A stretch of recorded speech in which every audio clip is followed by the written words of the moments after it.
Welcome to the Family Beacon podcast from Minnesota Family Council with hosts Grace Evans and Moses Brattrud.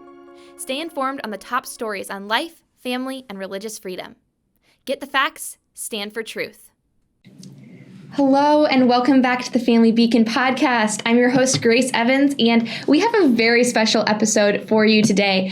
I am here with our Public Policy Director, Veronica Missling, and I'm really excited to have her on the podcast. We're just going to learn more about what she does, the work MFC does in public policy, and what key issues we'll be looking at this coming legislative session. So really excited to have you on the podcast, Veronica. Yeah, thank you so much for having me. Yeah, absolutely. So let's just start off by, I just want to ask you a pretty basic question, like how did you get involved with public policy? And then also how did that lead to you eventually coming and working at MFC?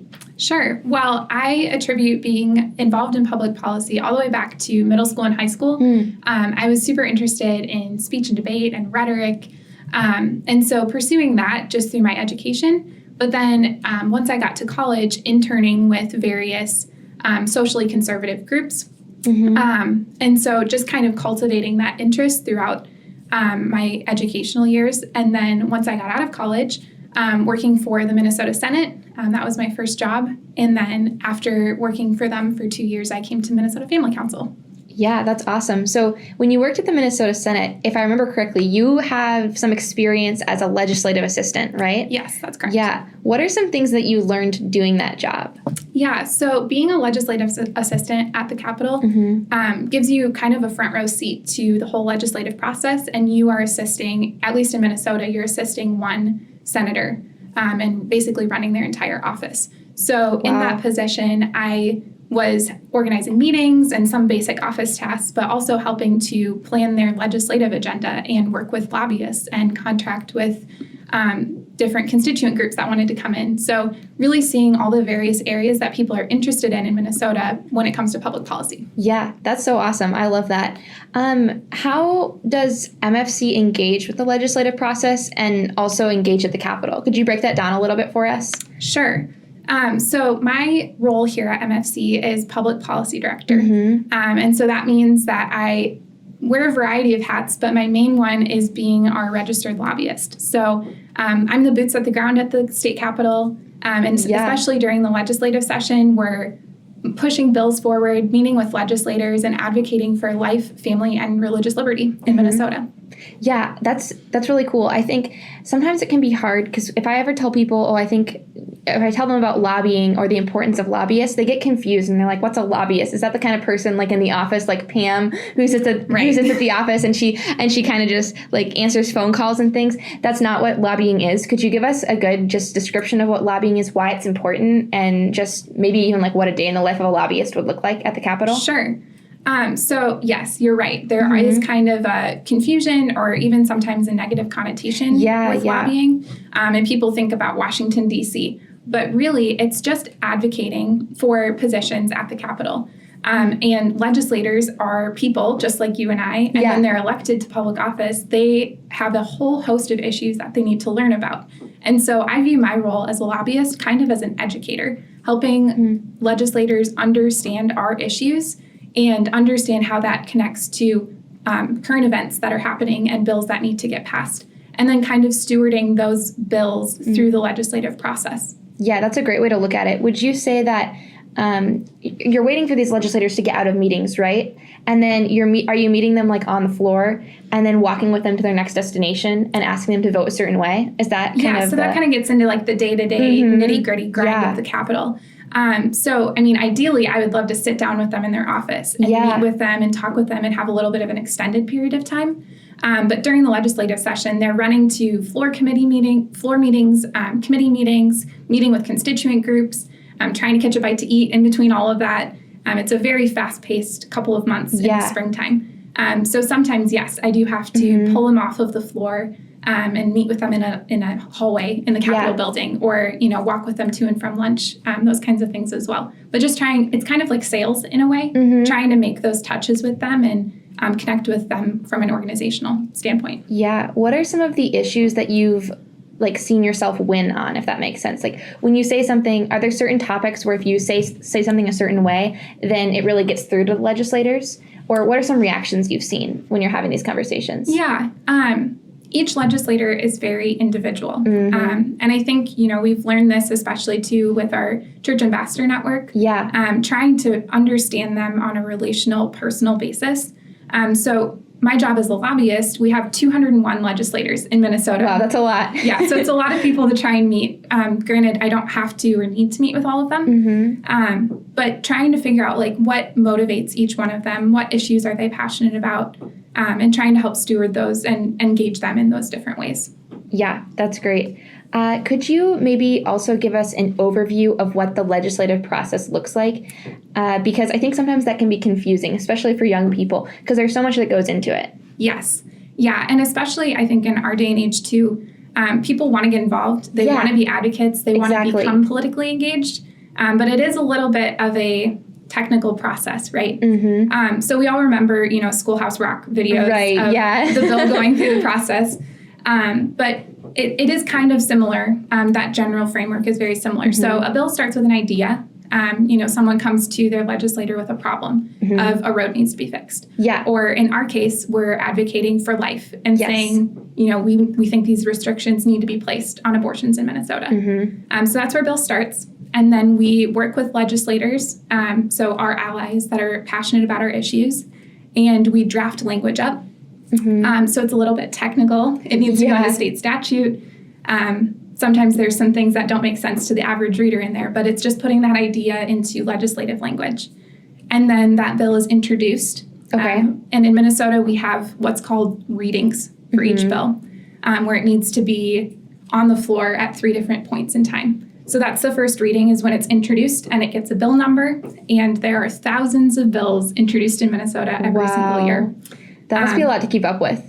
It is a lot to keep up with. Granted, not all of those thousands are our issues. Right. Life, family, religious freedom. Right. Which I'm very thankful for because there's only one of me and a lot of bills. So after it's introduced on the floor, then it goes through the committee process. So taking the abortion example again. If it was a life bill, that's a health and human services related issue. And so it would be referred to the health committee.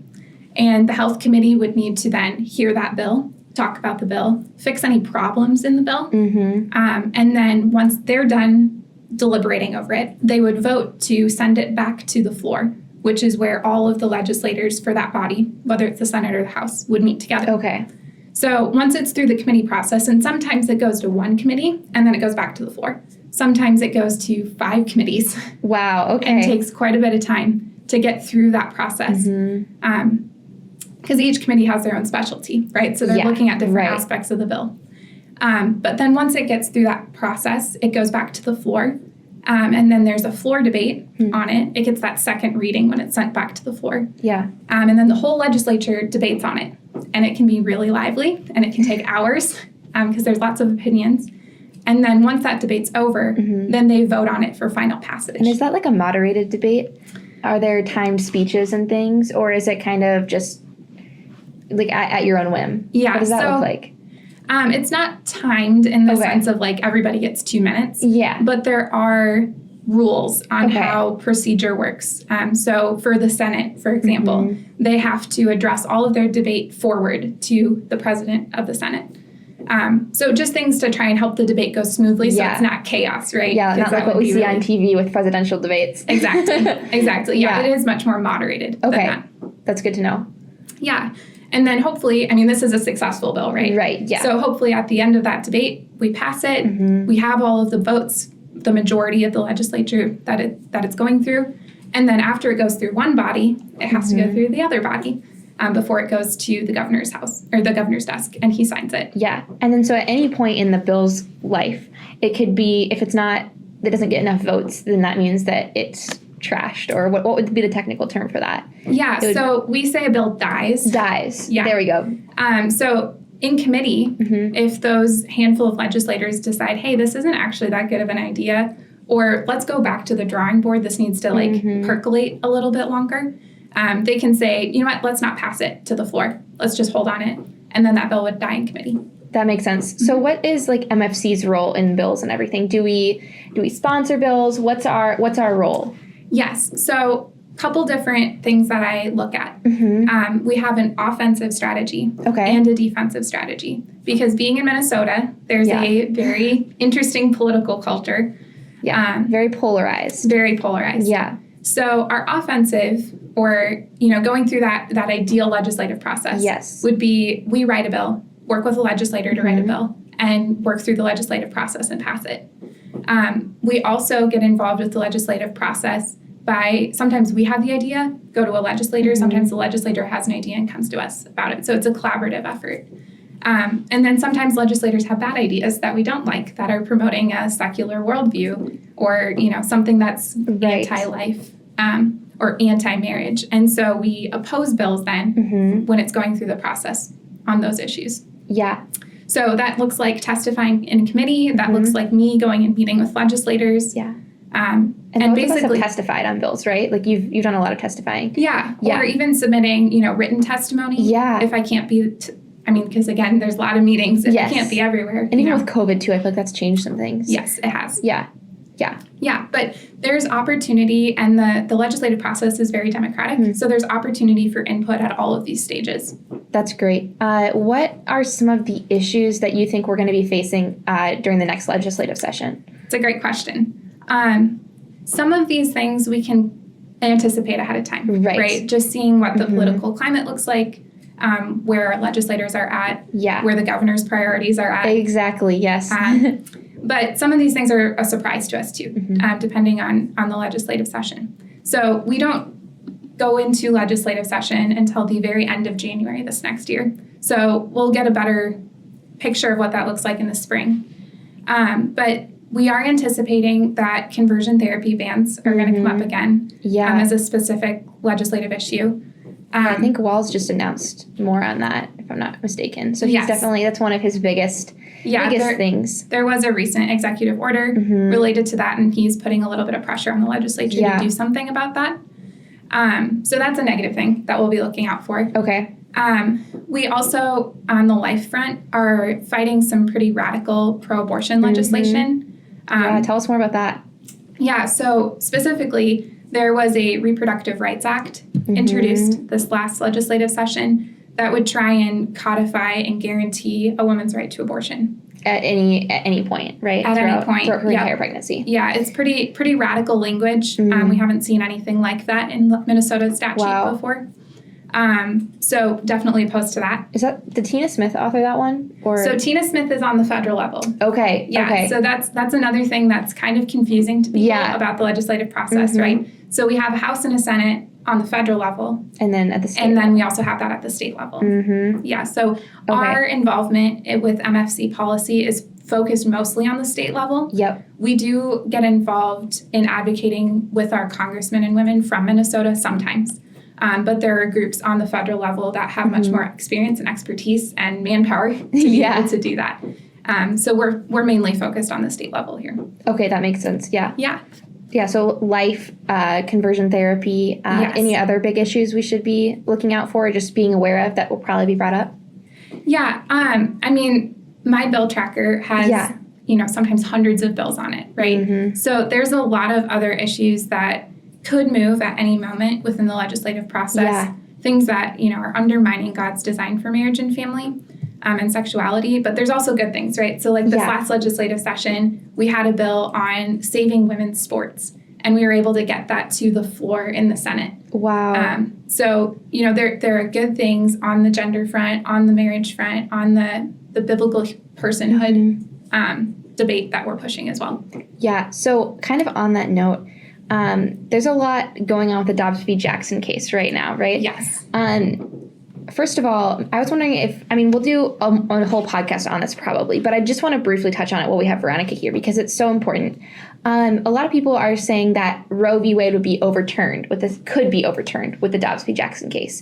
Do you kind of want to clarify and maybe just talk about that narrative and what the most hopeful outcome could be of that case? Sure. Well, just to back up a little bit, the Dobbs versus Jackson's Women Health case is being heard before the United States Supreme Court. So this is a federal level case. And I bring that up because then I'm going to ask you about the Minnesota implications. Yes, absolutely. So That case is asking the court to reconsider portions of what Roe v. Wade and following decisions like the Casey decision codified in law. So it has the potential to be used to overturn parts of Roe versus Wade. With the current makeup of the Supreme Court, we're not sure how a couple of the justices are going to vote. And so we're hopeful that at least it could reconsider the viability standard and allow states to put in some restrictions on abortion earlier than what we would consider viability. So the case specifically is talking about a 15-week ban in Mississippi. And I would love someday to pass something like that here, or a heartbeat bill or something like that. But this case is looking at whether or not those things are legal and constitutional to pass. That makes sense. So if the Supreme Court rules in favor of Mississippi and things go as we hope and pray for, what would the next steps be here in Minnesota? Because we have, Doe v. Gomez, there's so much here in Minnesota that we have to fight against because we're not a state that's safe for the preborn. We're very unsafe for them. So what would our next steps be here in Minnesota? Yeah, so we pray for Roe v. Wade to be overturned, and we hope that we'll see that within, even within the next decade, right? Yes, absolutely. But as soon as Roe v. Wade is overturned, all of the states have varying different restrictions and legality related to abortion. In Minnesota, we have the Doe versus Gomez state Supreme Court decision that would still have legal abortion through all 9 months of pregnancy and taxpayer funding for it. So basically, we will have a double barrier almost. Yes, we'll have our own Roe, our own version of Roe to fight on the state level. And in order to overturn that, there's a couple of different ways. We could go through the courts. We could go through legislation or a constitutional amendment or something like that. All of those things, though, are dependent on getting good judges elected. Yes. Having good cases go up through the court system, and also winning both houses of the legislature, and ideally the governor's office, too, to be able to facilitate good life bills. Exactly. And then coupling that, too, along with the cultural aspect, right? Yeah. Of educating Minnesotans about why this is important and why we should be a pro-life state. Yeah, and just even the fact that we have, Roe v. Wade at the national level, but then we also have Doe v. Gomez here in Minnesota, that shouldn't discourage us. Yes, we need to recognize that we're going to have to fight very hard here in Minnesota, but it should actually inspire us to work harder and push harder, because we are the pro-life generation and we can abolish abortion. And if we abolish it here in Minnesota, then we can do it anywhere. And how amazing would it be if we could overturn Roe here in Minnesota, and then other more liberal states saw what we were doing and then also did the same? That would be a huge win. So I think you're absolutely right on the educational aspect. That is so important. And we have a lot of strategy on this. Obviously, we can't share that. That's kind of confidential. But we have strategy in place. We have different avenues that MFC would take, and we would share that as it became more necessary and as we could share more. So don't be disheartened. And working, too, with other allies. Yeah. There are so many great pro-life groups that are popping up, from the very basic level of crisis pregnancy centers all the way up to federal groups that are fighting this issue, and that, we're all trying to coordinate and think about what would happen in a post-Roe world. Exactly. And how do we prevent states like Minnesota that have really radical abortion laws from becoming abortion havens, because that would be something that we really want to avoid. Yeah, and Veronica was just at a great conference in D.C. talking about this. So be inspired. How many pro-life advocates were there, would you say? It was a lot of people. Oh, goodness. Yeah. It was hundreds of groups represented. Hundreds of groups represented. Yeah. Wow. So I don't know the exact number off the top of my head, but there are lots of great minds and lots of great work being done all across the country on the life issue. Yeah, and they were all working together to make sure that they were on message and all saying the same things, so that really we can win the culture war, because the culture war is one of the most important steps. So that's very inspiring. There are so many groups that are standing up for life, and I know that we will win. So keep pressing onwards. But thanks for that explanation, because I think that's really important just for people to be aware. Yeah. And like I said, this will not be the last time that we talk about Dobbs V Jackson. We will talk about it much more in more detail. But I wanted to put a little bit in this episode just for you guys to keep up to date on what's going on. So let's move on to just your relationships and experiences, were there any specific ones that helped you understand the importance of engaging with culture and then kind of just made you want to be involved in public policy or just speaking in the culture in general? Sure. So I think bigger picture. Yeah.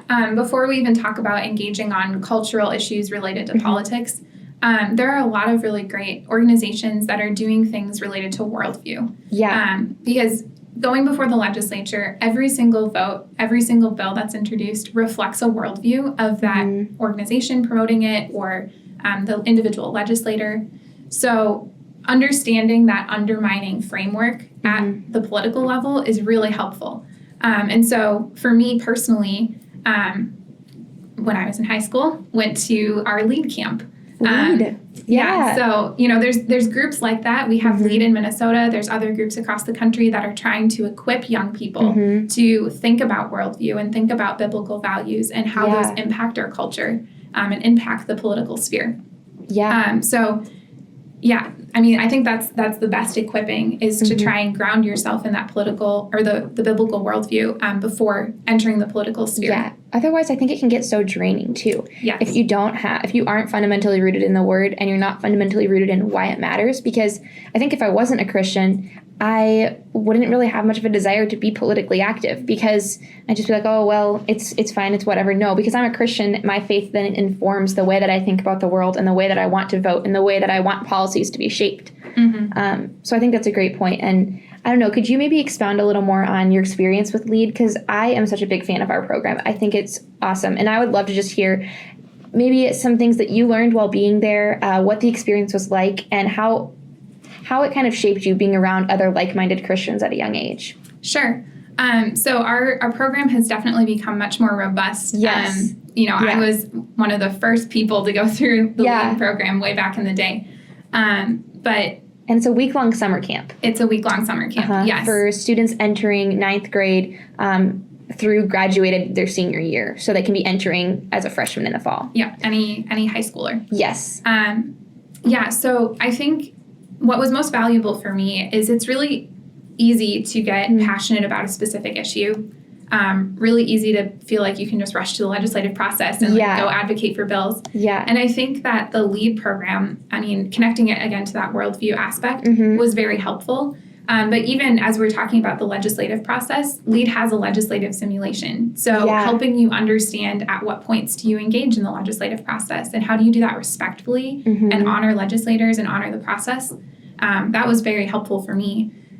It was also a fantastic way to interact with and meet some of the legislators. Yeah. We have a lot of really great like-minded allies who come to LEAD and help out with the legislative simulation or speak to the students. So it was great to just hear their passion and their drive of being Christians in the legislature and how they impact the world through their unique role and their unique calling as a Christian in politics. That's great. Thanks for sharing that. LEAD is such an important program for students to look into. So if you are a parent and you're listening to this, definitely look at that. We'll have it on our website, or we'll have it on the screen here, and we'll have it linked in the description. We are so excited for LEAD 2022. We're already working on setting that up, and I've already written some briefs on bills for that. We use real bills that have either gone to the pass-through or bills that have been brought to the Minnesota legislature. So we're looking at real bills. We go to the Capitol, and it's an awesome program, and I'll be very heavily involved in it. I've been involved with it for a few years. So definitely check that out. And if you're a student listening or you're a younger person, absolutely check it out. I've had students tell me it was the best week of their entire summer, the best week of their whole year. So it really is it's great even just for the idea of being around like-minded people, because I think sometimes it can be hard as a young person when you care so much about culture, and then you're surrounded by people who are a little bit checked out or don't care as much. So that can just be a good, just strengthening you and making you feel like you're not alone, because you're not alone. Yeah. I think too that the community aspect of LEAD, and this is important to, later on in political things. I talk with legislators and they say, their community and the friends that they surround them with and even their like-minded legislators are so helpful in helping them preserve through really tough battles. So when I went through LEAD, I'm still friends with, people that I was there at the camp with. And, it's just really important to surround yourself with like-minded Christians, especially at a young age. Going into college, that high school age is really important. So it's a very valuable experience. Yeah. And you can find out more on our website. Yes, absolutely. And I think that's a really good point. Like those relationships that Veronica made really are going to last for the rest of her life. And same for, number one, like she went through our program as a kid, and now she's our public policy director. And Jack Bittner, who's our producer, who's over there, he went through our program and he did our media track because there's different tracks. And now he works for us as a producer. And it's just great, the connections that you can make and just build those relationships that will last. So we love LEAD, clearly. I'd like to close with just maybe 2 final questions. Sure. And so, first of all, I'm curious, what inspires you? And by that, I mean, what are you most passionate about? Yeah, so we talked a little bit about this with the worldview aspect. But my role as a lobbyist with MFC looks a little bit different than like a contract lobbyist or people lobbying on various issues. Yeah. Because it is connected to issues that directly impact people and save lives. Yeah. And protect the sanctity of marriage. So these are really weighty issues, but those are the things that drive me personally. So, I'm most passionate about saving babies, right? Yes, absolutely. Trying to abolish abortion in Minnesota. Yes. So that's one of the things that really is weighed heavily on my heart. And it's definitely something that, you have to keep reminding yourself of the long-term goal, the long-term vision of some of these issues when you're in the trenches. Yes. It can get to be a lot from the day-to-day. Yes. Yeah. And especially when you're, running around the Capitol, it's sometimes good to just remind yourself of this is why I'm doing what I'm doing. And what we do here at MFC does have long-term impacts and impacts individual Minnesotans. Yes. No, that's great. And how do you think, so you are a pastor's wife, and I know you are a soon-to-be mom too. Yes. Which is so exciting. Balancing, it's really wonderful to see you balance being a wife, but also being active in the public sphere and having a full-time job. Do you have any advice for women who are thinking about trying to balance both those things? And just any thoughts on motherhood and also being a wife and simultaneously fighting for the things that truly, truly matter? Because being a wife and a mother is so important too. And I would never want to discount that. But just thoughts on that. Well, so my experience with motherhood so far is just growing limbs and hearts and you are growing a child. Right. That is huge. Yeah. So I can't necessarily speak to what it looks like to have a baby earthside yet. Yes. But really just kind of trying to step back and look at the vocations that God has given us, right? In his created order, he created men and women to be husbands and wives. And he created the role of pastor, with my husband. And, trying to keep that biblical mindset when going into various different vocations. But I think, too, when it applies to work, just thinking that our work that we do, whether it's, big issues like what MFC is doing or small issues with, whatever job you have, whether it's barista or student or those things are all serving and honoring God, right? So just trying to keep that mindset first and foremost. Yeah. That no matter what you do, you can honor God through the things that he's given you and the places that he's placed you and the people that he brings into your life and share the gospel with them in those ways, whether it's legislators or, whether it's just your lady next door. You're doing the work of the gospel. So that's great. Yeah. I think just the idea of like all space is sacred space. It's kind of what you're tying it into. Kind of the mantra of the Reformation. Just the idea that God is not, you can't take God out of any vocation. God will be in every vocation, and in every vocation, Christians can go and serve him and further the Christian message and fight for the truth. And so I think that's wonderful to remember, because sometimes it can be like, oh, well, if I do this job over here, am I actually going to be furthering the kingdom? No, you absolutely are. You absolutely are. Because if you're a Christian and you're fighting and you're following Christ and you're doing your job, you are furthering the gospel. So that's encouraging to hear. And I think that's a good message for our listeners. As we close out, I'd just like to ask you, what's maybe one piece of advice or two for young people who are looking to engage with culture? Sure. culture is a big thing, and kind of a intimidating way to look at how to get involved.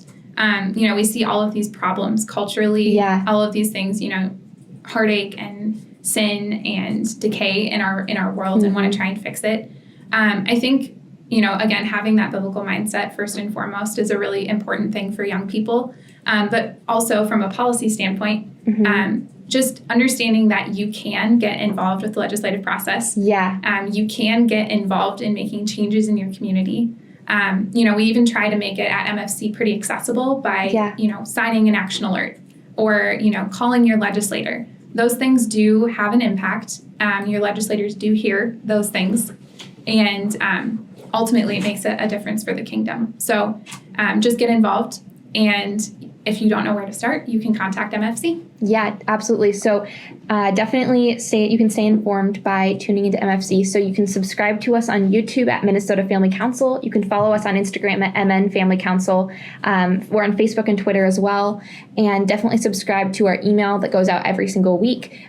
We include the podcast in that, as well as other posts that we've written on, or other news stories that we've written on. So definitely stay informed. We send out action alerts if there's something specific that we need to alert you about. For instance, like comprehensive sex ed, if that's being pushed in the schools, we're going to alert you and we're going to give you action steps. So definitely stay informed that way. We're here to serve you, and we are so excited and thrilled that you guys are here listening to the podcast today.